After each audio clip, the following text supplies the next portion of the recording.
Hi, my name's Ben. I'm going to be giving an overview of what I'm working on, and right now we have some manga art. This was an original piece that was done for a commission.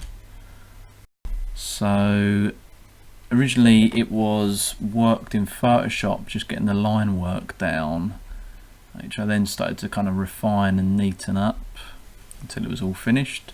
Once we was in that kind of stage, it was printed. Then I started working on the markers, so just blending together using grey tones, and the final accent colour was done with a neon orange. So yeah, it looked pretty good, pretty happy with that, and scanned it in, made it nice and bright, and yeah, it looks pretty good. So hopefully the customer in Poland was happy with it. So yeah, thanks for checking it out. If you want to have a look at more of my work, you can go to benkrefter.com.